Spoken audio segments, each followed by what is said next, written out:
Hoje o Dr. Rafael Sato, cirurgião oncológico, está aqui para conversar conosco sobre o câncer de estômago e tirar nossas dúvidas. Doutor, seja bem-vindo. O prazer é todo meu. Doutor, vamos falar sobre câncer de estômago. É um câncer que tem uma incidência alta, doutor? Quais são os dados hoje aqui no Brasil? Sim, é um câncer que, além de agressivo, ele tem uma incidência bastante alta. Hoje, entre os homens, talvez o quarto mais incidente, e entre as mulheres o sexto.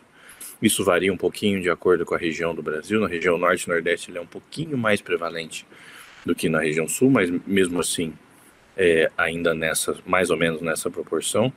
E estima-se aí para o próximo biênio que o INCA lança a estatística a cada biênio, então agora 23, 25, estima-se mais ou menos 20 mil novos casos para os próximos 2 anos. Então, realmente é um câncer bastante incidente no nosso país e um câncer que mata muito também.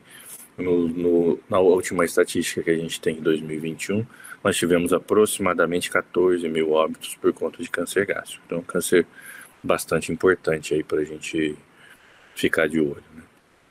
Doutor, e tem um grupo de risco para esse tipo de câncer?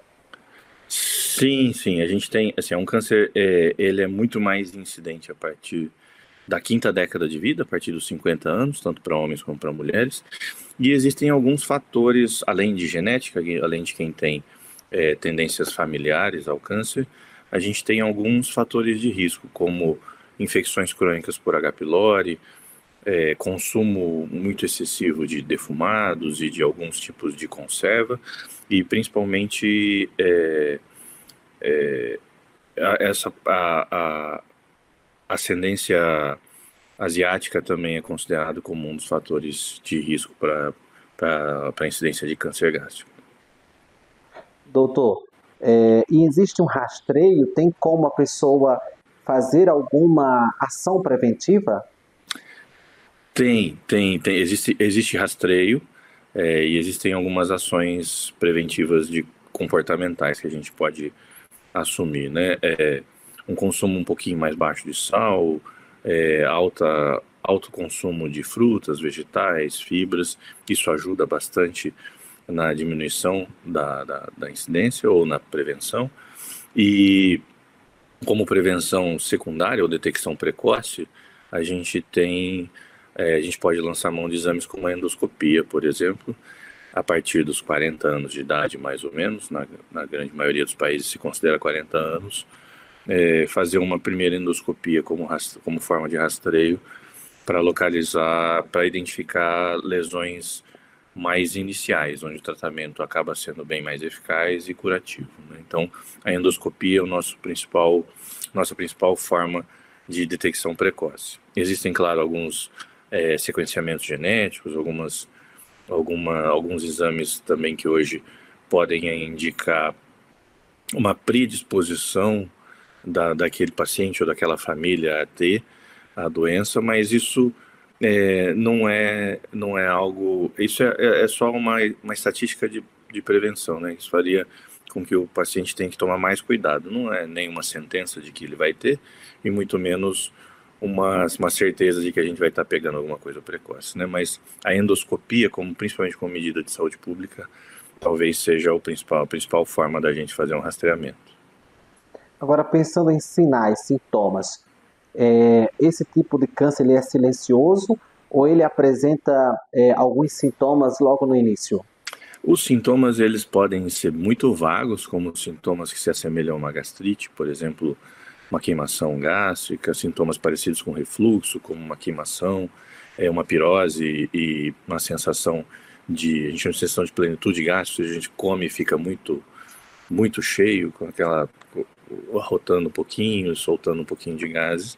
Isso é muito, muito genérico, né? Isso, na grande maioria das vezes, não é câncer gástrico, mas o câncer gástrico pode apresentar sinais e sintomas parecidos com o da gastrite, mas existem alguns sintomas associados a esses sintomas que chamam bastante atenção, como uma falta de apetite bastante importante e principalmente perda de peso, além de sangramento nas fezes, coisas um pouco mais avançadas que podem aparecer, mas Como os sintomas são muito genéricos, né, e muito comuns na população em geral, ele acaba passando despercebido. Ele não dá para dizer que ele é silencioso, porque na maioria das vezes ele tem um pouquinho de sintoma.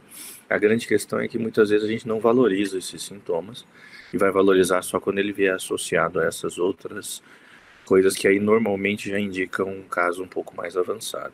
Mas ele tem esses sintomas sim, é só uma questão de prestar atenção a eles e procurar um diagnóstico de gastrite, por exemplo, quando é o caso, né? Doutor, existe diferença entre câncer de estômago e câncer de intestino? Existe diferença no órgão que a gente está, o órgão específico, né? Apesar dos dois tipos de câncer serem predominantemente adenocarcinomas na sua histologia, ou seja, eles são provenientes das glândulas do trato gastrointestinal, eles têm diferença. O câncer, quando a gente fala câncer de intestino, na grande maioria das vezes a gente está falando sobre câncer de cólon, é o câncer coloretal ou câncer do intestino grosso, que é a porção final do trato gastrointestinal. Câncer de estômago ou câncer gástrico, a gente se refere ao órgão, especificamente ao órgão estômago que fica entre o esôfago e o início do intestino fino, o intestino delgado, que se inicia no duodeno. Então, câncer gástrico é só realmente essa porção desse órgão entre o esôfago e o duodeno, que tem um formatinho de bota, ele parece uma botinha, e ele é responsável pelo armazenamento e digestão inicial dos alimentos no trato gastrointestinal, né? Doutor, para a gente finalizar, como funciona o diagnóstico e o tratamento do câncer de estômago? O diagnóstico do câncer de estômago, ele depende da biópsia. A gente precisa de uma biópsia. Existem algumas formas indiretas de fazer esse diagnóstico, como alguns marcadores no sangue, como alguns exames de imagem, como tomografias, ressonâncias, mas basicamente é uma endoscopia com uma biópsia. Quando a gente faz o exame de endoscopia, ele identifica um machucado, seja ele uma úlcera, seja ele só uma região inflamada. Aí, com uma pinça é feita a retirada de algumas partes dessa região para uma análise. Na grande maioria das vezes, é retirada ali entre 8 e 16 pedacinhos dessa região para que possa ser melhor analisado pelo patologista. Só com essa confirmação é que a gente dá o diagnóstico mesmo de câncer gástrico. Excelente, doutor. Muito obrigado pelas informações. Volte outras vezes para tirar nossas dúvidas. Muito obrigado, sempre à disposição. Muito obrigado você também pela companhia. Eu te espero no nosso próximo bate-papo aqui no Doutor TV. Mas até lá você pode conversar conosco, comigo, com a minha equipe nas redes sociais, especialmente no nosso perfil lá no Instagram, @canal Doutor TV. Te vejo lá.